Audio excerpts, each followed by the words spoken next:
How to delete Bybit account permanently. Hey guys, welcome back to another episode. In this video, I'm going to let you know the ways to delete or close your Bybit account.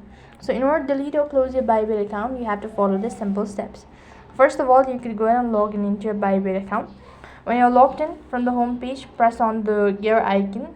When you're logged in, press on the profile icon from the top left hand side corner. This is going to take you to their official page. Here, press on the profile icon, or you could just go ahead and press on the gear icon from the top right hand side. If you scroll down and go to profile picture, so here go to security, and on this page scroll down to the bottom, go to account settings. Go ahead and press on deactivate account.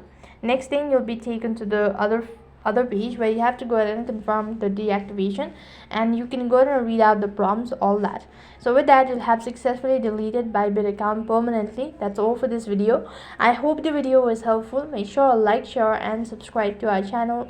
Thank you for watching. See you in the next video.